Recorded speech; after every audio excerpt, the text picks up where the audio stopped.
तो हमने सुना था कि तीसरा विश्व युद्ध जो है वो पानी के ऊपर लड़ा जाएगा, और जिस तरह से मिडल ईस्ट की जंग का दायरा फैलता जा रहा है और अब बात आ गई है कि पानी की एक एक बूंद के लिए तरसा तरसा के मारेंगे। क्योंकि आप सऊदी अरब की बात करें, कुवैत की, ओमान की, तमाम इन गल्फ कंट्रीज की आप बात कर लीजिए, वहां पर लगभग 70 से 90% जो पानी की जरूरत होती है वो डिसैलिनेशन यानी कि समंदर के खारे पानी को पीने लायक बनाकर ही आप अपनी पानी की रोजमर्रा की जरूरत को पूरा कर रहे हैं। और ऐसे में अगर इन तमाम सेंटर्स को जहां ये डिसैलिनेशन की प्रक्रिया होती है उनको निशाना बनाया गया तो आप सोच सकते हैं कि कैसा हाहाकार मचेगा, बूंद बूंद के लिए तरस कर लोग मरेंगे। इसी पर चर्चा करने के लिए हमारे साथ दीपक वोरा जी हैं, पूर्व राजनयिक, इस वक्त हमारे साथ जुड़ चुके हैं। फखर यूसुफजई हैं, पाकिस्तान के पत्रकार, हमारे साथ जुड़ रहे हैं। और डॉक्टर भरत बरई हैं, अध्यक्ष हैं यूएस इंडिया कम्युनिटी के, अमेरिका से सीधे लाइव जुड़ रहे हैं। और शोएब चौधरी हैं, बांग्लादेश से पत्रकार, हमारे साथ जुड़ रहे हैं। फखर, सबसे पहले आपके पास आना चाहूंगी, क्योंकि जिस तरह से पाकिस्तान बढ़ चढ़कर पीस टॉक्स की बात कर रहा था, कह रहा था कि वो एक का डॉक्यूमेंट जो है डॉजियर सौंप रहा है दूसरे को, तो भाई क्या हुआ, कहां से मामला डिरेल हो गया कि अब तक तो सिर्फ यूएस के बेस निशाने पर थे, जहां यूएस के सैनिक ठहरे हुए हैं वो इंस्टॉलेशन निशाने पर थे, अब पीने के पानी को भी नहीं बख्शा जा रहा है। Thank you very much Pinaz. एक तो ये है कि बिल्कुल जो बातचीत हुई ये आज तकरीबन 11 बजे के बाद ये लोग वापस अपने अपने कंट्रीज को रवाना हुए, जो तीन फॉरेन मिनिस्टर्स आए हुए थे, और बिल्कुल बात हुई। और उससे पहले पाकिस्तान के फॉरेन मिनिस्टर की अब्बास अराकी साहब से उस मीटिंग से पहले 2 दफ़ा बात हुई है, और उसकी वजह यही थी कि ये जो सिचुएशन है बहुत क्रिटिकल पूरी दुनिया के लिए, कि उसमें कुछ बेहतरी लाई जाए। आपने बात की कि पानी के ज़खायर पे और इस पे हमले हो रहे हैं, तो मेरे ख्याल में 1-2 दिन पहले इजराइल और अमेरिका ने मिलकर मुख्तलिफ इंडस्ट्रीज के ऊपर ईरान के, इसके साथ यूनिवर्सिटीज के ईरान पे, मनाब के स्कूल को 170 बच्चियां मार दी, उस पे किसी किस्म की शर्म महसूस नहीं की डोनाल्ड ट्रंप एंड नेतन्याहू ने। मेरे ख्याल में बात ये होनी चाहिए कि जो इंसानों को क्रश कर रहे हैं वो क्यों कर रहे हैं, ईरान पे हमला क्यों किया गया, ये क्वेश्चन होना चाहिए पूरी दुनिया का। डोनाल्ड ट्रंप एंड नेतन्याहू से जो दुनिया के गुंडे बने हुए हैं और किसी पे भी चढ़ दौड़ने के लिए आते हैं कि अगर आप हमें पसंद नहीं हैं, आप हमारी जी हुजूरी नहीं करते, आप हमारी कोई बात नहीं मानेंगे, तो हम आपको मलियामेट करने के लिए आपके ऊपर हर किस्म के मिसाइल भी मारेंगे, हर किस्म के जिहादों का इस्तेमाल भी करेंगे, और ऊपर से यह हटदर्मी भी दिखाएंगे कि हम आपकी हुकूमत चेंज करेंगे। क्यों? क्या आज तक किसी ने कोशिश की कि नेतन्याहू को हटाकर वहां पे किसी और को लाया जाए? आज तक किसी ने कोशिश की कि स्टारमर को हटाकर यूके की प्राइम मिनिस्टरशिप किसी और को दी जाए? डोनाल्ड ट्रंप को हटाकर जो बाइडन को लाया जाए, या जो बाइडन को हटाकर डोनाल्ड ट्रंप को लाया जाए? किसी और कंट्री ने, जिसमें मिडल ईस्ट की कंट्रीज हो या कोई और दुनिया का मुल्क हो, हमारे साउथ एशिया का कोई कंट्री हो, जिन्होंने ये हरकत की हो? ये वाली हरकतें हमेशा जो है अमेरिका करता है। हाँ, मिडल ईस्ट में इजराइल है, उनका पाला हुआ गुंडा। देखिए, ये तरीका नहीं है ना, इस तरीके से मामलात सही होंगे। जब कोई मरता है ना, अपनी जिंदगी से ज्यादा कीमती किसी की जिंदगी नहीं होती। अगर कोई कहता है तो गलत कहता है। अगर इजराइल किसी भी चीज को जाके हिट करने की कोशिश करेगा और ईरान से ये एक्सपेक्ट करेगा कि जो हमारे पानी के डिसैलिनेशन जो प्लांट्स है उसको हिट ना करे, हमारे फ्लाई चीज को हिट ना करे, क्या वो छोड़ते हैं? कल परसों उन्होंने CNN की टीम को उसके साथ क्या दुनिया के रिकॉर्ड पे नहीं है? फातिमा बतूनी जो लबनान की एक रिपोर्टर थी अरेबिक साइट की, उसको मार दिया, उनकी गाड़ी को हिट कर दिया, दुनिया उसके ऊपर खामोश है। क्यों? सारी चीजें ये कि जहां पे गुंडागर्दी है, जिसकी चौधराहट है, उसकी सब वाह वाह करते हैं, सब उसके जाकर उसके जूते पॉलिश करते हैं, उसके जूते सीधे करते हैं। ये अनफॉर्चुनेट सिचुएशन है इस सिविलाइज्ड वर्ल्ड की, और ये उन लोगों के जूते सीधे किए जाते हैं जो एप्स्टीन फाइल में 8-8 साल की बच्चियों के साथ, जो बदतरीन मैं कहता हूं कि इससे ज्यादा बदतरी और कोई नहीं हो सकती, 10-10 साल की बच्चे जो उनकी रिपोर्ट्स आती हैं, उसके ऊपर क्यों हमारी ये सिविलाइज्ड दुनिया खामोश है? क्यों नहीं बोलते? ये क्यों नहीं बोलते कि यार ये छोटी जो स्कूल गोइंग बच्चियां होती थी उसके साथ क्या किया जाता था? मिस्टर लेकिन फकर, आपका मुल्क ही तो बढ़ चढ़कर, पाकिस्तान की सबसे ज्यादा अच्छी दोस्ती तो ट्रंप साहब से उन्हीं की है ना। मुनीर साहब को लंच कराते हैं, मुलाकात करते हैं, मीडिएशन के लिए भी वो पाकिस्तान को ही चुनते हैं। जी बिल्कुल पिनाज, बिल्कुल, मैं बिल्कुल आप जितना गुस्सा आपके अंदर है ईरान को लेकर, उतना गुस्सा पाकिस्तान के हुक्मरानों में नहीं है शायद। भी दे दें, पाकिस्तान में क्या किसने शहबाज शरीफ की वाह की, क्या आपने बड़ा कमाल किया, रोज उसको जूते पड़ रहे हैं शहबाज शरीफ साहब को, उस चीज के ऊपर जो सलूट मारता है वहां पर, उसको तो कोई अच्छा नहीं कह रहा पाकिस्तान में, और ना कोई उनको अच्छा कहेगा। आज इलेक्शन करवा दे तो उनको लग पता जाएगा कि यार मेरी हैसियत क्या है। मैं कहता हूं कि काउंसलर की सीट जीत कर दिखा दे शहबाज शरीफ साहब को, इस टीवी के ऊपर चैलेंज करता हूं उसको, लेकिन फ्री एंड फेयर इलेक्शन करवा दे, सिर्फ ये शर्त है मेरी, बस। ठीक है, आपका गुस्सा वाजिब है यहां पर, लेकिन दीपक वोरा सर, बात तो यही है ना कि जिस तरह से एक तरफ तो आप पीस टॉक की बात कर रहे हैं, दूसरी तरफ आप जो बूट्स ऑन ग्राउंड के लिए अपनी सेना इकट्ठी कर रहे हैं, और फिर आप क्या करते हैं कि ईरान के हफ्तकल में खुजस्तान प्रांत में वहां पर आप उसके वाटर रिजर्वेयर पर हमला कर देते हैं। अभी जब पलट के ईरान कुवैत को टारगेट करता है, उसके डिसैलिनेशन प्लांट्स को टारगेट करता है, तो ईरान क्या गलत कर रहा है फिर? बहुत बहुत धन्यवाद बेटा, बहुत अच्छा लगता है जब आपके साथ आपके चैनल पर होता हूं, हमेशा मेरी जानकारी बढ़ती है। इजराइल या अमेरिका ने ईरान के एनर्जी फैसिलिटीज़ पे हमला किया है। तेहरान में इस समय टोटल ब्लैकआउट है, वहाँ पे बिजली बिल्कुल नहीं है, और इन्होंने उसको, जो ट्रंप साहब ने कहा था आपकी एनर्जी फैसिलिटीज़ को मैं नहीं मारूंगा, वो स्ट्रेटेजिक डिसेप्शन था, उन्होंने मारा। ये कई देश ऐसा करते हैं। अभी मैंने सुना था कि जो उप प्रधानमंत्री विदेश मंत्री हैं, आप अभी सुन रहा था उनका बयान कि अमेरिका तो हमारा बहुत दोस्त है और मैं बड़ा खुश हूं कि जो कुछ वो मान गए हैं हमारी बात। तो ये सब दिल को बहलाने के लिए ख्याल है। मैं एक बेसिक चीज़, आपने टर्की को बुलाया, सऊदी अरेबिया को बुलाया, मिस्र को बुलाया, अजरबैजान भी कूद पड़ा, लेकिन जो आपस में लड़ रहे हैं ईरान और इजराइल एंड अमेरिका, उनमें से तो कोई भी नहीं था। और ईरान ने तो कह दिया कि ये कोई शांति वार्ता नहीं है, मैं इसकी बात सुनता ही नहीं हूँ, क्योंकि उनके संबंध पाकिस्तान के साथ बहुत खराब है। दूसरी तरफ अमेरिका भी कोई परवाह नहीं करता। ये जो कहने की चीज़ें हैं, इसको स्ट्रेटेजिक डिसेप्शन कहते हैं। आप बातचीत करो, ये हो जाएगा वो हो जाएगा, लेकिन तैयारी करो ग्राउंड अटैक की। और ग्राउंड अटैक में क्या होगा, आप कब्जा कर लेंगे खर्ग आइलैंड पे, और आप हॉर्मुज का जो द्वीप है उसको आप ख़त्म कर देंगे। ये मेरा मानना है नेक्स्ट स्टेप होने वाला है अगले 48 घंटे में। यूनिवर्सिटी पे हमला हुआ है, ईरान कहता है अब मैं अमेरिकन यूनिवर्सिटीज़ पे हमला करूँगा। तो उनकी क्या गलती है जो बैठे हैं यूएई में या फिर सऊदी में हैं या फिर बहरीन में हैं? आई डोंट नो उन पे क्यों पलटवार कर रहे हैं। उनको इन्वॉल्व कर लिया है जंग में जब कोई ज़रूरत नहीं थी इसके होने की। सो मेरा मानना, टू कंक्लूड, मैं 20 साल उस एरिया में रहा हूँ, आज मेरा मानना ये है, जब मैं न्यूज़ सुन रहा हूँ, कि ईरान बहुत मार खा रहा है और ट्रंप रुकने वाला नहीं है, ना इजराइल रुकने वाला है। उनका बॉटम लाइन वही रहता है कि ईरान को न्यूक्लियर वेपन्स नहीं बनाने दिए जाएंगे और उनका मिसाइल प्रोग्राम खत्म कर दे। इसके अतिरिक्त, इसके अलावा, इससे कम वो कुछ नहीं मानेंगे। इससे कम कुछ नहीं मानेंगे, या फिर हॉर्मुज पे जब तक अपनी सत्ता काबिज नहीं हो जाएगी, पूरा एनर्जी जो चोकलाइन है उस पर अपनी गवर्नेंस नहीं कर लेंगे, तब तक नहीं मानेंगे सर। लेकिन इस बीच बात यही आ रही है कि जंग अगर इसी तरह से एस्केलेट होती रही, इसमें नए नए जो देश हैं वो शामिल होते रहे, और बात अगर पानी तक आ गई, तो फिर हालात कितने विभत्स होंगे। डॉक्टर बरई, अमेरिका में किस तरह की हलचल है? हमने देखा कि ट्रंप के खिलाफ बड़ी तादाद में लोग जो है फिलाडेल्फिया, हर जगह सड़कों पर उतरे हैं, इतना हुजूम वहां पर नजर आ रहा था, पर लगा नहीं कि ट्रंप को इससे कोई प्रेशर हुआ होगा, कोई फर्क पड़ा होगा। वो तो बूट्स ऑन ग्राउंड की तैयारी पे है।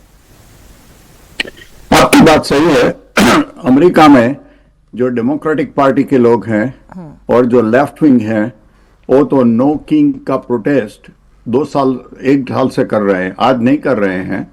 हाँ, ये जंग चल रहा है, लेकिन पेट्रोल की प्राइस बढ़ी है, $4.25 का हो गया है गैलन, लेकिन दूसरी असर लोगों को नहीं हुए हैं। नेचुरल गैस तो अमेरिका से बहुत आता है। सो वॉर के लिए ऐसा है कि ईरान के विरुद्ध भी कांग्रेस में काफ़ी लोग हैं, डेमोक्रेट और रिपब्लिकन। जो पाकिस्तान के पत्रकार बता रहे थे, 3 उद्देश्य थे अमेरिका के और इजराइल के। पहला, आयतोल्ला हमेशा बोल रहे थे जैसे हमारे हाथ में एटम बॉम्ब आ जाएगा तो हम इजराइल को ख़त्म कर देंगे, उसको दुनिया के नक्शे से उड़ा देंगे। अब देखो, ये जो एरिया है, इस द लैंड ऑफ कानान बोल रहे थे बाइबल में, और इजराइल, जुडेया, समारिया, वो 4000 साल की पुरानी संस्कृति यहूदी लोगों की है, तो उनको भी अपने देश में रहने का हक है। इजराइल कभी 1948 से यूनाइटेड नेशंस का सदस्य है, तो किसी आयतोला को बोलना कि हम एक दूसरे देश पर सर इसमें बात बम कोई दोहराई नहीं है कि death to America, death to Israel Iran इतने लंबे समय से कह रहा है, प्रोवोक करने का वो काम ईरान हमेशा ने बोल रहे थे। बिल्कुल बिल्कुल कर रहा है, उसमें कोई उसको डिफेंड नहीं कर रहा है सर, बिल्कुल भी नहीं। ठीक है, हाँ, अगर आप किसी को टीका बोलेंगे जी। डेथ टू अमेरिका तो ये गलत है, और उस मुल्क को पूरा हक है भाई अपना सेफगार्ड करने का। लेकिन सवाल अभी यही है ना कि आप जिस तरह से जंग में उतरे हैं, जिस तरह से आप अब इसमें एनर्जी जो इंस्टॉलेशन है, कॉलेजेस, यूनिवर्सिटी, सबको टारगेट कर रहे हैं। ईरान के सामने अमेरिका एक ताकतवर मुल्क है, इसमें कोई दो राय नहीं है। पूरी दुनिया जानती है कि अगर अमेरिका अपनी पर आ गया तो जंग का अंजाम क्या होगा। तो वही मैं आपसे पूछना चाह रही हूं कि अब यह क्लियर है कि ट्रंप यहां रुकेंगे नहीं, और बूट्स ऑन ग्राउंड की जो खबरें अमेरिका के मीडिया में हम देख रहे हैं वो अब कंफर्म्ड हैं, और वही होने जा रहा है 6 अप्रैल के बाद। हाँ, वो क्या करेंगे कि चाइना को जो ऑयल मिलता है वो खर्ग आइलैंड से जाता है, अगर वो उन्होंने ब्लॉक कर दिया तो चाइना भी आ जाएगा, क्योंकि चाइना भी 90% ऑयल इंपोर्ट करता है भारत के तरह, तो उनको भी असर होगी। अभी तक उनको असर नहीं हुई है, क्योंकि जो ऑयल चाइना से जाता है खर्ग आइलैंड से लोड करता है, स्ट्रेट ऑफ हॉर्मुज से पास करते हैं। अब जब चाइना पर रुक आएगी, उनको ऑयल नहीं मिलेगा, तो फिर चाइना प्रेशर डालेगा ईरान पर। अब ईरान में कौन सत्ता पर है, कौन नहीं करता है मालूम नहीं है, क्योंकि जो प्रेसिडेंट है वो बचे हैं और स्पीकर ऑफ पार्लियामेंट वो बचे हैं। बाकी रेवोल्यूशनरी गार्ड अपने आप करते हैं, क्या टारगेट चुन करते हैं वो मालूम नहीं है। तो सर ये उन्होंने जंग तो पूरा चलेगी। एक फ्लो चार्ट बना रखा है कि मेरे बाद ये, इसके बाद ये, और जब सब कुछ कोलैप्स हो जाए तो आईआरजीसी पूरा कंट्रोल ले ले। तो ऐसा नहीं है कि रिजीम खात्मा जो चाह रहे हैं ट्रंप वो ऐसे ही यूं ही हो जाएगा। हमारे साथ बांग्लादेश से भी शोएब चौधरी जी इस वक्त जुड़े हुए हैं। शोएब जी, जरा ये बता दीजिए कि जिस तरह से अब ये जंग, पहले था अमेरिका के अड्डों पर हमला हो रहा था, ईरान की वो जगह जो सामरिक तौर पर महत्वपूर्ण है या जहां उनके मिसाइल इंस्टॉलेशन है उनको टारगेट किया जा रहा था। हालांकि एक स्कूल का जो टारगेट हुआ उसमें जो बेगुनाह बच्चियां मारी गई उसको लेकर काफी क्रिटिसिज्म हुआ, लेकिन अमेरिका की अपनी थ्योरी थी। लेकिन मोर और लेस इसी तरह से आप मिलिट्री इंस्टॉलेशन को ही या फिर एनर्जी इंस्टॉलेशन को ही टारगेट कर रहे थे। लेकिन अब ये जंग जो है ना वो सिविल पॉपुलेशन तक आ गई है, यानी आपके पानी की जो जरूरत है उसको खत्म कर देंगे, डिसॉलेशन के प्लांट्स, आपकी एनर्जी काट देंगे, आपके एनर्जी प्लांट्स को खत्म कर देंगे।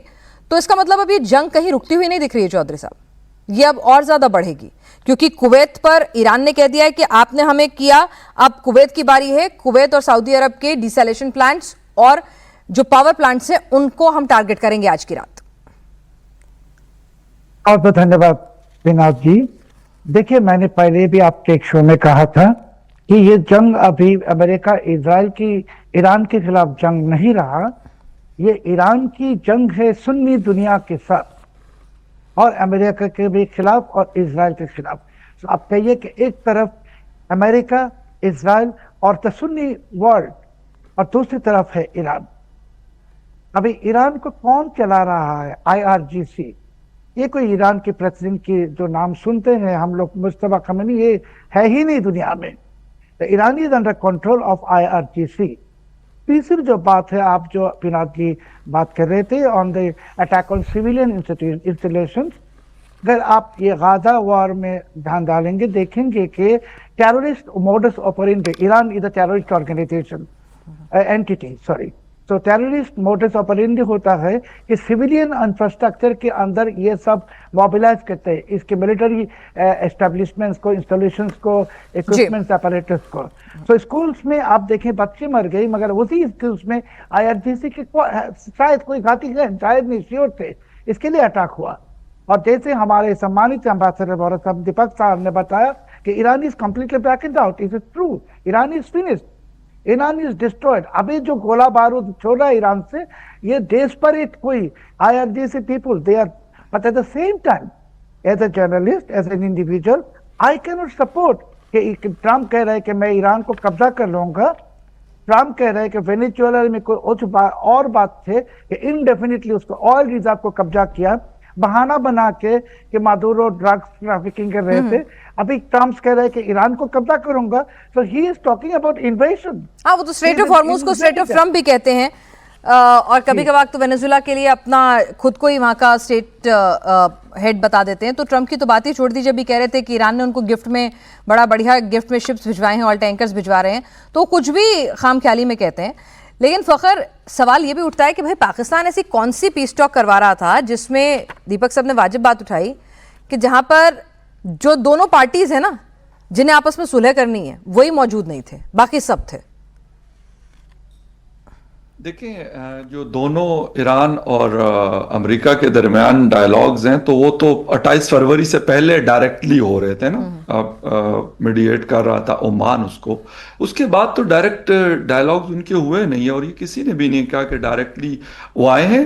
हो सकता है वक्त लगेगा, ऐसे नहीं है कि अभी जाकर और पाकिस्तान ने कह दिया तो वो पहुंच जाएंगे या सऊदी अरेबिया ने कह दिया। हाँ, टर्की है, पाकिस्तान है, सऊदी अरेबिया है और इजिप्ट है, चारों के अच्छे ताल्लुकात हैं, बल्कि टर्की के तो इजराइल के साथ भी हैं।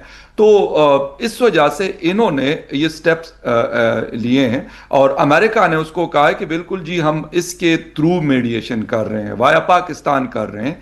तो ऐसे तो नहीं हो सकता कि अभी अब्बास अराक्ची साहब या मसूद पशकियान साहब पहुंच जाएंगे और ये सारी चीजें हो जाएंगी। यूक्रेन रशिया के जंग को 5 साल हो चुके हैं लेकिन वो जंग अभी भी चल रही है। बहुत ज्यादा मीडिएशन हुई, मोदी साहब ने 1-2 दफा उसमें कोशिश की और भी कुछ लोगों ने उसको कम करने की कोशिश की, लेकिन अभी भी वो जंग चल रही है। ट्रंप और जिसे कहते हैं व्लादिमीर पुतिन मिले लास्ट ईयर अलास्का में, लेकिन उसके बाद भी वो जंग खत्म नहीं हुई। तो ऐसा तो नहीं है कि एकदम से सारी चीजें नॉर्मल हो जाएंगी। मेरे ख्याल में बातचीत होगी और वही वाली बात है कि ट्रंप भी कोशिश कर रहे हैं कि मैक्सिमम नुकसान पहुंचा दे ईरान को, खासतौर पे क्योंकि उनके पास एनर्जी की मतलब एज अ प्रोडक्ट है उनके पास, उसको सेल आउट करते हैं। अगर दुनिया में जो चीन उनसे लेता रहा है या इंडिया उनसे लेता रहा है तो उनकी जो सारी इकोनॉमी है तकरीबन वो इसी से चल रही होती है। तो उसको अगर वो तबाह कर देते हैं तो उसको दोबारा से रीगेन करना या उसको दोबारा उस स्ट्रक्चर को खड़ा करना उसमें टाइम लगेगा। तो शायद इसी तरीके से ईरान भी कोशिश यही कर रहा है कि जहां जहां उनके मिलिट्री बेसिस हैं या उनके इंस्टॉलेशंस हैं मिडल ईस्ट के अंदर, उसको हिट कर सके। तो जब तक वो दोबारा खड़े होंगे तो उनको भी लाजमी सी बात है टाइम लगेगा। हालांकि उसकी जो कॉस्ट है वो मिडल ईस्ट को पे करनी पड़ेगी, वो तो ट्रंप के जेब में, बिल्कुल वाजिब बात है, मिडिल ईस्ट को कॉस्ट पे करनी पड़ेगी। मैं यही कह रही हूं कि जैसे कि हमारे सारे पैनलिस्ट कह रहे हैं कि भाई ईरान को मार पड़ रही है और बहुत मार पड़ रही है, और ईरान इस कदर अभी बर्बाद हो रहा है कि उस तबाही से कैसे उठेगा फिर खड़ा होगा कोई नहीं बता सकता। और अमेरिका उसे और बर्बाद करना चाह रहा है, उसे मिट्टी में मिला देना चाह रहा है कि उसमें इतना दमखम ही ना हो कि वो खड़ा भी हो सके। पर इस सब के बीच में जब वो इस हालत में है, इतना घायल है, तो फिर वो जो डिसैलिनेशन प्लांट्स हैं उनको निशाना क्यों नहीं बनाएगा? सऊदी अरब का 70% जो वाटर सप्लाई है वो डिसैलिनेशन प्लांट्स पे निर्भर है, कुवैत की तो 90%, ओमान की 86%, बाकी गल्फ कंट्रीज में मोटा मोटा 70% से ऊपर ही डिपेंडेंसी है डिसैलिनेशन प्लांट्स पे। तो क्या ईरान ऐसे हालात पैदा कर देगा कि पूरी गल्फ कंट्रीज जो है पानी की बूंद के लिए तरस जाएंगी? क्योंकि वो तो मर ही रहा है। देखिए, यही असल इशू है ना कि हमले ईरान के ऊपर कहां से होते हैं, इन्हीं एयर बेसिस से, या जो उनकी मिलिट्री इंस्टॉलेशंस है तो अमेरिका की, और जो लैंड इस्तेमाल हो रहा है वो मिडिल ईस्ट का हो रहा है। तो उन्होंने तो अपनी जो गुस्सा है उसके ऊपर तो निकालेंगे। वो तो बहुत पहले उन्होंने कहा था, लास्ट ईयर जून में जब अटैक हुआ था उस वक्त भी उन्होंने कहा था कि अगर अगली दफा होगा तो हम यहाँ पे जितनी भी इंस्टॉलेशन होंगे हम उसको निशाना बनाएंगे। और शायद मिडिल ईस्ट उसको समझ रहा था कि बड़ा लाइटर लिया उसको, और वो उनको लग रहा था कि ऐसा नहीं होगा, लेकिन उन्होंने ऐसा ही किया।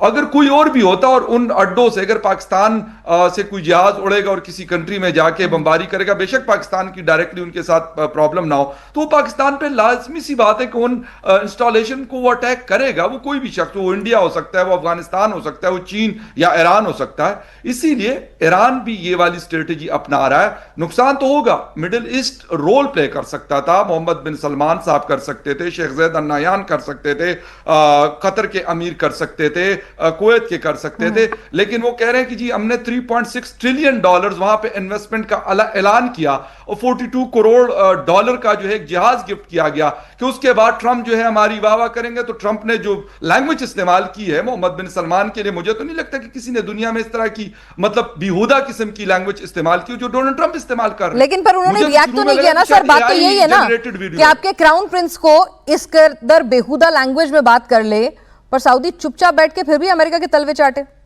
और सऊदी के पास पैसे की कोई कमी नहीं है साहब। बिल्कुल सही कह रहे, बिल्कुल सही कह रहे हैं कि पैसों की कमी नहीं है, लेकिन पैसा इस्तेमाल करना उनको नहीं आता ना। अपना पैसा जाके अमेरिका के पास रखवा के वो समझते हैं कि वो हमें प्रोटेक्ट करेंगे। अमेरिका ने कितना प्रोटेक्ट किया मिडिल ईस्ट को। मैं कहता हूं कि जितनी मार अभी मिडिल ईस्ट को पड़ी है और जो नुकसान मिडिल ईस्ट में अभी हुआ है, 90s की जो गल्फ वॉर थी उसमें ऐसा नुकसान नहीं हुआ था जो अभी हमें 2026 में नजर आ रहा है। तो मेरे ख्याल में अगर हम ईरान की बात तो करें कि वो दोबारा से कैसे खड़े होंगे, इसी तरीके से अगर यूएई की हम बात कर ले, मेरे ख्याल में इंडिया, पाकिस्तान, बांग्लादेश, पूरी दुनिया के लोग वहां पर काम करते हैं, वहां कंपनीज के ऑफिस हैं, उनको भी दोबारा उस पोजीशन पे आना जो 28 फरवरी 2026 से पहले की थी, उस पे आना और वो ट्रस्ट गेन करना दुनिया में, उसको भी बहुत वक्त लगेगा। या मोहम्मद बिन सलमान साहब जिस तरह अपनी इकोनॉमी को ऑयल से शिफ्ट करके दूसरी चीजों पे लेके आते, टूरिज्म वगैरह पे, तो उसको भी दोबारा खड़ा करना इतना आसान नहीं होगा। ईरान तो होगा तबाह, लेकिन उसके साथ 10 कंट्रीज और भी मुझे लगता है कि उनका भी दड़न तख्ता होने वाला। बिल्कुल। और यहां पर दीपक वोरा जी, ईरान तो खुद तबाह होगा और सर कह रहे हैं हम तो डूबेंगे, तुम्हें भी संग लेकर डूबेंगे, हमारी तो तबाही निश्चित है, तो तुम्हें क्यों बख्श दें। तो क्या आपको भी लगता है कि अब अगला जो मिसाइल अटैक है वो ऐसा क्राइसिस उत्पन्न करेगा कि अगली जंग जो है वो वाटर क्राइसिस के लिए, अभी तो तेल के लिए लड़ रहे हैं, लेकिन फिर जब डिसैलिनेशन प्लांट्स पे हमला होगा तो फिर पूरी लड़ाई पानी पर आ टिकी होगी। ये कोशिश तो पूरी कर रहे हैं कि उनके इंफ्रास्ट्रक्चर पे जो गल्फ कंट्रीज के हैं, जिस पे बहुत पैसा खर्च किया, क्योंकि पीने का पानी तो उनके पास नहीं है, वो तो सैलाइन वाटर है, इसलिए डिसैलिनेशन प्लांट्स है। लेकिन एक बड़ी अच्छी खबर कुछ देर पहले आई है बेटा, कि वॉल स्ट्रीट जर्नल, एक जर्नलिस्ट हैं जिनकी मैं इज्जत करता हूं, उन्होंने लिखा है कि ट्रंप साहब स्पेशल फोर्सेज, जो हम ग्राउंड इन्वेजन की बात कर रहे थे, वो करेंगे ताकि ईरान का जो एनरिच्ड यूरेनियम है, ट्रंप साहब कह रहे हैं कि मुझे मालूम है, इस जर्नलिस्ट ने कहा है कि ट्रंप साहब को मालूम है, स्पेशल फोर्सेस भेज के उस एनरिच्ड यूरेनियम को निकाल लेंगे। इसीलिए 82nd एयरबोर्न उनकी एक डिवीजन है जो बहुत स्पेशलाइज करती है ऐसी चीज़ों में, और एक इंजीनियरिंग बटालियन को भी वहाँ भेजा है ताकि उस एनरिच्ड यूरेनियम को निकाल दिया जाए ईरान से। अब ये सही है कि नहीं है मुझे नहीं मालूम, लेकिन ये वॉल स्ट्रीट जर्नल की खबर है। नॉर्मली वो इस तरह की अफवाहें नहीं फैलाते, और खासतौर से ये जर्नलिस्ट जिन्होंने ये कहानी लिखी है। अगर ये सच है तो फिर जो ग्राउंड फोर्सेस वहां इकट्ठी हो रही हैं, लोग सोच रहे हैं कि वो खर्ग आइलैंड पे हमला कर देंगे या हॉर्मुज आइलैंड पे करेंगे। मेरा मानना, अगर ये सच है तो शायद वो वहां जाएंगे जहां पर इनके न्यूक्लियर यूरेनियम, एनरिच्ड यूरेनियम रखा हुआ है, क्योंकि ईरान नॉन प्रोलिफरेशन ट्रीटी का मेंबर है, उसने हस्ताक्षर किए हैं, जो कहता है कि 5% तक आप यूरेनियम को एनरिच कर सकते हो ऊर्जा के लिए। आपने तो 50, 60, 70% तक कर दिया बॉम्ब बनाने के लिए। तो मेरा अपना मानना है कि ये जंग तभी रुकेगी जब ईरान इतनी मार खाएगा कि वो अपने न्यूक्लियर एम्बिशन और मिसाइल सबको भूल जाएगा। फाइनली ये पिछले 30 दिनों में ये मिसाइल्स नहीं बनी है, ये तो 30 साल से कोशिश हो रही थी। इनका एक IRGC का कमांडर होता तो उसने भी बहुत कोशिश की थी, डिसेंट्रलाइज, ये वो 30 साल से ये बना रहे। नहीं तो एक महीने के अंदर बेटा कोई 1 लाख, 1.5 लाख, 2 लाख मिसाइलें नहीं बना सकता। ये कोशिश रही है कि हमें अब तैयार होना है, क्योंकि एक ना एक दिन हमें इजराइल पर हमला करना है। और जो ट्रंप साहब और इजराइल ने हमला किया है, उनको लगा कि ये सबसे बेस्ट मोमेंट है, अब ईरान को ठोको। जब कोई उसके समर्थन में नहीं आएगा, जल्दी खत्म हो जाएगा। जल्दी खत्म नहीं हुआ, लेकिन ईरान लड़ता है, लेकिन कब तक लड़ेगा? झुकेगा नहीं, रुकेगा नहीं, थकेगा जरूर। वहां के लोग थक जाएंगे और हो सकता है फिर वो सड़कों पे दोबारा निकलें। बिल्कुल। तेहरान जिस तरह से अभी अंधेरे में है और जिस तरह से वहां पर रोजमर्रा की जरूरतों की सप्लाई धीरे धीरे बाधित हो रही है, तो फटीग आएगा, आवाम में भी आएगा, अभी इमोशंस आए हैं। लेकिन फखर, जिस तरह से भी सर ने भी एक आर्टिकल का हवाला दिया, न्यूयॉर्क टाइम्स की बात कर लें, वॉल स्ट्रीट जर्नल की बात कर लें, अमेरिका के दूसरे मीडिया हाउसेस की बात कर लें, हर कोई ये कह रहा है कि हाँ, पेंटागन भी इस बात को एंडोर्स कर रहा है कि ग्राउंड फोर्सेस भेजने की तैयारी है, एक लंबी जंग लड़ने की तैयारी अमेरिका कर रहा है। और अगर अमेरिका ऐसा करता है तो पाकिस्तान के लिए बहुत टेंशन हो जाएगी, कैच 22 सिचुएशन हो जाएगी कि करे तो क्या करे। अमेरिका को नाराज कर नहीं सकते हैं आप लोग, सऊदी से पैसे लिए हैं तो फौज भी भेजनी पड़ेगी, और फिर ईरान जो किसी को नहीं बख्श रहा, आपका तो बॉर्डर शेयर होता है, आपको कैसे बख्श देगा? देखिए पिनाज, मसला ये है कि पाकिस्तान से मेरे ख्याल में इस वक्त बेशक अमेरिका के साथ हमारे ताल्लुकात कैसे भी हों, ये चीज़ नहीं होगी कि अमेरिका को यहाँ से ग्राउंड सपोर्ट दी जाएगी पाकिस्तान से। ये नहीं हो सकता। और इसकी शायद पहले आपके ही शो में बात हुई थी कि बहुत सारी रीजंस हैं। इतना आसान नहीं है कि अमेरिका जहां से भी आता है पाकिस्तान से नहीं आएगा। शायद अफगानिस्तान के हवाले से भी कुछ कंसर्न्स का इजहार किया जा रहा है, लेकिन जहां से भी आएगा मिडिल ईस्ट उनके पास एक बेस्ट ऑप्शन है, जहां पहले भी वो मौजूद है और उसके जरिए वो आएंगे। जो कहते हैं कि हम बूट ऑन द ग्राउंड जो है वो बात कर रहे हैं, डोनाल्ड ट्रंप साहब या उनके बाकी जो लोग। जहां तक बात है सऊदी अरेबिया की कि सऊदी अरेबिया से हमने पैसे लिए हुए, बिल्कुल एक चीज है, ये एक रियलिटी है। अच्छी हो या बुरी हो, अच्छी तो खैर नहीं कहना चाहिए, बुरी चीज है उधार लेना किसी से भी। लेकिन इशू ये है कि सऊदी अरेबिया के साथ इस वक्त जो पाकिस्तान के मामलात है एक मुश्किल सूरत हाल है, बिल्कुल इसमें कोई शक नहीं है कि पाकिस्तान ने जो उनके साथ डिफेंस पैक्ट किया हुआ है सितंबर 2025 में, उसको शायद सऊदी अरेबिया चाहेगा कि पाकिस्तान कुछ ना कुछ उस पर करे। लेकिन इशू ये है कि पाकिस्तान का अभी 1 महीना जंग रही, अभी भी तकरीबन चल रही है, लेकिन क्योंकि थोड़ा सा ओवरशेडो कर दिया है मिडिल ईस्ट वॉर ने, अफगानिस्तान के साथ जो मामलात है पाकिस्तान के वो ख़त्म नहीं, वो एज इट इज़ चल रहे हैं। तो क्या उसमें सऊदी अरेबिया पाकिस्तान को फौज भेजेगा? और रिस्पेक्ट की एक चीज़ ये भी है कि अगर आपकी ऑलरेडी किसी के साथ कोई क्रैशेस वगैरह चल रहे हैं तो you are not bound of that कि आप अपनी फोर्सेस को जो है उनको दे दें। मेरे ख्याल में कुछ तरीकाकार निकाले जा रहे हैं, क्योंकि मैं कुछ दिनों से देख रहा हूं कि पाकिस्तान के मुख्तलिफ शहरों में कुछ ऐसे लोगों को निकाला गया है और यकीनी तौर पर उनको जहां की सपोर्ट हासिल होती है वो बड़ी खतरनाक है, और उनको कहा यह जा रहा है कि आप थोड़ी सी ऐसी बातें करें कि वो एंटी ईरान हो, क्योंकि लोग सुन्नी हो या शिया हो, पाकिस्तान में लोग मेरे ख्याल में 90+% जो लोगों की है वो ईरान को सपोर्ट कर रही है।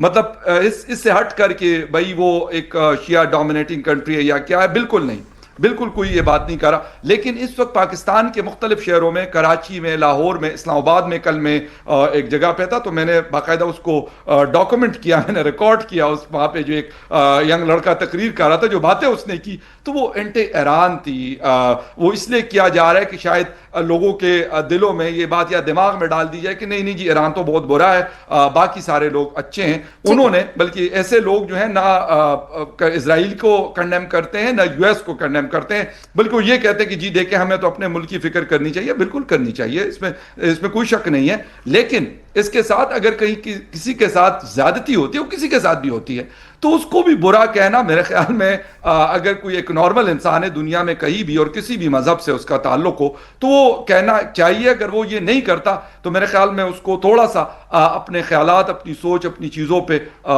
मेरे ख्याल में ध्यान देने की। दिक्कत यह है कि यहाँ ट्रंप को गलत कई बार कहते हैं, दुनिया कहती है, ट्रीटीज कहती है, कानून कहता है, लेकिन ट्रंप कहते हैं मेरी मर्जी, मुझे कोई परवाह नहीं है, आपको जो कहना है कह लीजिए।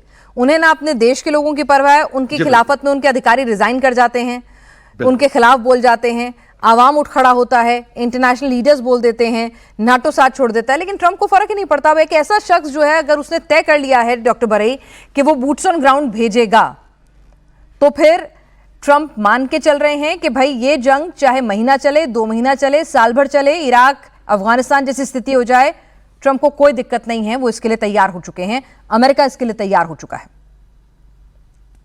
ऐसा है कि जो बूट्स ऑन ग्राउंड जो वोरा साहब ने बताया, उनके 3 उद्देश्य हैं। एक, जो 450 किलोग्राम एनरिच यूरेनियम है 60%, किसी तरह उसका कब्जा ले लिया जाए। दूसरा, कर्ग आइलैंड पर जो 90% ऑयल एक्सपोर्ट हो रहा है उसको ब्लॉक कर दिया जाए। और तीसरा, स्ट्रेट ऑफ हॉर्मुज है, उसके ऊपर जो अटैक हो रहे हैं ग्राउंड से, अगर उनको ख़त्म कर दिया जाए या उसका कंट्रोल लिया जाए तो oil can flow through strait of Hormuz, oil can be block going to China. और तीसरा, यूरेनियम निकाल दिया। देखो, ये जो ईरान की रेजिम है, आयतोला रेजिम, वो कोई इलेक्टेड नहीं है। 1979 में रेवोल्यूशन हुआ तो वहाँ जो आयतोला बन गए हैं, ट्रंप खैर ऐसे देखे तो पाकिस्तान के यूएसए के इलेक्टेड प्रेसिडेंट है, शायद पॉपुलर है नहीं है वो तो नेक्स्ट इलेक्शन में मालूम पड़ेगा। लेकिन जो ईरान की रजीम है उसको कोई इलेक्शन नहीं मिला है। किसी को भी खड़े रहना है मजलिस में तो आयतोला की अप्रूवल चाहिए। प्रेसिडेंट है, कोई भी मेंबर हो। तो सर इससे तो ट्रम्प को आप क्या दिक्कत है? वहां का आवाम अपने आप झेलता ना वो बात। और चलिए अगर ट्रम्प को खामनेई से इतनी दिक्कत थी तो खामनेई तो उन्होंने उनको मार गिराया, एलिमिनेट हो चुके हैं। तो ट्रम्प की दिक्कत लेकिन खामनेई या वहां ईरान का आवाम नहीं था सर, ये बहुत क्लियर है पूरी दुनिया को। आपने खुद ही अभी अपनी बात में कहा कि चीन की एनर्जी जो जाती है उसको ब्लॉक करना है सीधे सीधे। चीन से सीधे तो लड़ नहीं सकते हथियार लेके, तो ईरान के कंधे पे रख के चीन के लिए बंदूक चलानी है। शोएब चौधरी साहब, लेकिन इस सब में अगर कोई पिसेगा, कल को भाई अमेरिका तक तो मिसाइल जाने से रही, अमेरिका को कुछ नहीं बिगड़ेगा, बॉडी बैग्स जाएंगे, जवाब दे देंगे ट्रम्प। वैसे भी तीसरी बार तो इलेक्ट हो नहीं सकते हैं, लास्ट टेन्योर है, क्या फर्क पड़ता है, कोई कुछ कह ही ले, क्या पता इतिहास के पन्नों में बदनाम होकर दर्ज हो जाए। लेकिन अगर हम बात करें गल्फ कंट्रीज की, अगर उनके डिसोल्यूशन प्लांट्स को आप हिट कर देते हैं, आवाम पानी पानी के लिए मरता है, आप उनके एनर्जी प्लांट्स को हिट कर देते हैं, आप उनकी ऑयल रिफाइनरीज जो वहां पर हैं, पूरे का पूरा प्रोडक्शन यूनिट्स, उनको हिट कर देते हैं। जैसे कि हमने देखा था कि सिर्फ 17% डैमेज हो गया था जब पिछली बार हिट किया था ईरान ने, काउंटर अटैक किया था जब। तो ऐसे में अगर देखा जाए तो कोई बर्बाद होगा तो वो सिर्फ और सिर्फ ईरान और गल्फ कंट्रीज होने वाले हैं और वहां का आवाम होने वाला है। विनोद जी देखिए, सबसे पहले एक चीज साफ क्लियर करना जरूरी है। जो पाकिस्तान से जो पैनलिस्ट उन्होंने कंपेयर करने की कोशिश की यूक्रेन वॉर में मोदी जी के एफर्ट्स को, ये पाकिस्तान के efforts. Pakistan is not a neutral entity. Pakistan is notoriously anti-Israel country, Israel hating, Jew hating, Christian hating and Hindu hating country. Pakistan has no right to mediate. मगर पाकिस्तान जैसे डोनाल्ड ट्रंप के lap dog है, तो Donald Trump के इशारे पे ही ऐसे piece summit की अरेंजमेंट किया। क्यों कि पाकिस्तान ने चीट किया सऊदी अरेबिया को, उसके साथ एग्रीमेंट किया है, ट्रीटी किया, साइन किया है to protect it when Saudi Arabia is attack. And अभी तो इसको फ्रॉड किया है $5 बिलियन लेके। तो ये जो फ्रॉड पाकिस्तान को बचाने के लिए ट्रंप ने ही ये मशवरा दिया है कि एक फालतू पीस कॉन्फ्रेंस कर लो, उसमें भी Egypt, Turkey and Saudi Arabia, none of them are parties who are fighting which each other in there is no Israel and Pakistan is an Israel hating country, as a Jew, a Christian and Hindu hating country. Pakistan is worse than Iran, or actually similar as Iran. Iran की तरह एक radical nation है। तो पाकिस्तान जब efforts करता है, आप सोच लीजिए कि सिचुएशन को और भी कॉम्प्लिकेट करने के लिए कर रहा है। और इसाक दर कहिए या आसिम मुनीर कहिए या शहबाज शरीफ कहिए, सब के सब डोनाल्ड ट्रंप के नौकर हैं। मैं दीपक सर के पास आऊं, वो मुस्कुरा रहे हैं इसका जवाब लेने के लिए। फखर, वो कह रहे हैं कि हम काम बिगाड़ते ज्यादा है, बनाते नहीं है। आप तो इजराइल से नफरत करते हैं, तो मीडिएशन क्या कराएंगे? आप आग में घी डालने का काम कर रहे हैं और वही हो भी रहा है। जब से आपने पीस टॉक की बात की है, आपका ग्राफ भले ही थोड़ा बहुत ऊपर चढ़ गया हो, इंटरनेशनल खबरों में बन गए हो, लेकिन हमले और तेज हो गए हैं। चौधरी साहब कह रहे हैं ठीक नहीं है मामला आपका, मुल्क का। देखिए, उनका एक पॉइंट ऑफ व्यू है, वो बोलते रहेंगे, ये उनकी मर्जी से तो नहीं चलेगा। पाकिस्तान एक रियलिटी है बिल्कुल, और पाकिस्तान को लोग सुनते हैं। पाकिस्तान कोई ऐसा मुल्क नहीं है कि जैसे कहते हैं कि वेनेजुएला के प्रेसिडेंट की तरह कोई आके फोर्स और उनके बंदे को उठा के ले जाए, वो नहीं है। पाकिस्तान एक इस लिहाज से, बेशक हम क्रिटिसाइज में उनकी पॉलिसीज को करता और करता रहूंगे, मेरा राइट है एज जर्नलिस्ट। लेकिन वहां चुनी हुई सरकार की जगह किसी और को बैठा दिया जाता है। नो, उठाया नहीं जाता है, किडनैप नहीं होता है, लेकिन वहां पे दूसरे तरह का किडनैपिंग हो जाती है। नो पिनाज, उसके ऊपर बिल्कुल बात होती है ना। मैंने आपको कहा ना कि सिर्फ फखर यूसुफजई बात नहीं करते, हजारों के हिसाब से हमारे यहाँ जर्नलिस्ट कम्युनिटी है जो इस चीज को चैलेंज करते हैं। पार्लियामेंट के अंदर जो रिपोर्ट करते हैं, फॉरेन ऑफिस में, कहां पर हम ये बात करते हैं। हम यहाँ के टीवी पर, यहाँ के सोशल मीडिया पर ये बड़ी खुल के बात करते हैं, कोई ढकी छुपी बात नहीं करते कि जो गलत है गलत है। अगर किसी के इलेक्शन पर डाका डाला जाएगा तो हम उसको सपोर्ट करेंगे। बेशक मैं इमरान खान का सपोर्टर कभी नहीं रहा, बट जो उसके साथ हुआ मैं उसको बिल्कुल आज सपोर्ट करता हूं, उनकी चीजों को कि उनके साथ ज्यादती होती है। मैं कभी इस चीज को सपोर्ट नहीं करता कि जी नवाज शरीफ तो मैं कोई इसका डाई हार्ड फैन हूं और उसके साथ कोई अकीदत रखता हूं, कभी नहीं करूंगा मैं। जहां तक बात है कि जी एंटी हिंदू, एंटी क्रिश्चियन और anti जीव्स, I am sorry for that, ऐसी बिल्कुल ये फजूल किस्म की बात है, इंतहा की फजूल किस्म की बात है। इजराइल के साथ एज ए कंट्री पाकिस्तान के मामलात है, not as a Jews country. Jews तो अमेरिका में पाकिस्तानियों के साथ हैं, पूरा यूरोप भरा हुआ है, हम भी आप भी सब जाते रहते हैं, हमें तो कभी मसला नहीं हुआ। मतलब इस्तांबुल के एयरपोर्ट पे मैं कहता हूं कि बाकी दुनिया के लोग जा रहे होते, लेकिन हम कितने ज्यूज के साथ हमारा होता है, पोलैंड में, कहां पर, तो हम क्या कहते हैं, अच्छा ये क्यों पे नहीं भाई, किसी को कोई प्रॉब्लम नहीं है ज्यूज के साथ। लेकिन जो नेतन्याहू की ज़ायनिस्ट पॉलिसी है उसके साथ है, वो किसी को अच्छी लगती है, बुरी लगती है, कोई फर्क नहीं पड़ता। मैं अगर ये बात करूंगा तो डंके की चोट पे करूंगा, किसी के डर के खौफ से नहीं करूंगा। न मुझे नेतन्याहू से कुछ चाहिए और न मुझे शहबाज शरीफ और डोनाल्ड ट्रंप और मोहम्मद बिन सलमान से कुछ चाहिए। और जहां तक बात है कि जी हमने उनको चीट किया, ये देखें हमारा और सऊदी अरेबिया का मामला है। मोहम्मद बिन सलमान कोई छोटा बच्चा नहीं है, दूध पीता बच्चा नहीं है कि उसको पता नहीं चलता कि मैंने $5 बिलियन दिए हैं पाकिस्तान को और मजीद अगर वो मुझसे लेता है या मैं उनको देता हूं तो वो बस कह देगा नहीं नहीं बस ठीक है, आपने तो मुझे मतलब वो कर दिया, इधर उधर की कहानियां सुना दी और मैंने मान ली। वो एक लीडर है, वो इतने बड़े कंट्री को चलाता है, इतनी बड़ी इकोनॉमी। अगर पाकिस्तान किसी को चला भी सकता है तो ये भी उसकी काबिलियत है ना दीपक सर, कि अगर चला पा रहा है तो ये भी उसकी काबिलियत है। और डर्टी जॉब तो वो कर ही रहे हैं, उन्होंने एक्सेप्ट भी किया है कि हमने इतिहास के पन्नों में भी डर्टी जॉब की है अमेरिका की। तो क्या एक बार फिर से पाकिस्तान अमेरिका की ही डर्टी जॉब कर रहा है, डिसीव करके पीस टॉक्स के नाम पे? आपने बिल्कुल सही कहा बेटा, आपको याद आ गया जो उनके मेरा ख्याल डिफेंस मिनिस्टर रक्षा मंत्री ने कहा था कि 30 साल से ज़्यादा से हम अमेरिका का गंदा काम करते रहे हैं। तो जब आप इस तरह के बयान देते हैं और एक्नॉलेज करते हैं, फिर दुनिया कौन भरोसा करेगी आपके ऊपर? पाकिस्तान पे कोई भरोसा नहीं करता है अभी। अब आप देखिए मज़ेदार चीज़ बेटा, अभी आप लोग कोशिश कर रहे हैं कि इस्लामाबाद में हम कोई मीडिएशन करेंगे ईरान और अमेरिका के बीच, और कुछ दिन पहले ईरान कहता है कि मैं पाकिस्तान और अफगानिस्तान के बीच में मीडिएशन करूंगा। जिसको देखो वो मीडिएशन में उतर जाता है। It's a bit of a joke. इसको अंग्रेजी में कहते हैं डायलॉग ऑफ द डेफ। बोल रहे हैं लेकिन कोई सुन नहीं रहा। तो मेरा मानना है ये नॉन स्टार्टर है। पाकिस्तान की छवि बहुत खराब है, कोई उन पर भरोसा नहीं करता है। ना हम करते हैं, ना गल्फ के देश करते हैं, ना अफगानिस्तान करता है, ना ईरान करता है। फिर आप क्या मीडिएशन करेंगे वहाँ पे? सिर्फ अपना नाम किसी सोशल मीडिया में डाल दिया और फिर आप बड़ा भांगड़ा करने लगे, ओ जी देखो हम दुनिया को बदलने जा रहे हैं। No, it doesn't make sense. हम लोग चाणक्य की संतान हैं। हमारी मेगाफोन डिप्लोमेसी बेटा नहीं होती। हम बिहाइंड द सीन्स चुपचाप से काम करते हैं। चलिए ठीक है, थोड़ा चने बाजे खाना ये भी कहा जाता है। तो ठीक है, अब देखते हैं कि पीस टॉक होगी या फिर जिस तरह से जब से पीस टॉक की बात शुरू हुई है एग्रेशन और ज्यादा हमले भयावह होते चले जाएंगे। और अब क्या पानी के लिए भी ये जंग और ज्यादा अग्रेसिव होगी और बूट्स ऑन ग्राउंड उतरेंगे। लगातार इस जंग से जुड़ी हुई हर अपडेट और उसके क्या कुछ मायने दुनिया भर के देशों के लिए हैं, इसका एनालिसिस हम कर रहे हैं रोज। आप सभी चर्चा में शामिल हुए, आपका बहुत बहुत शुक्रिया।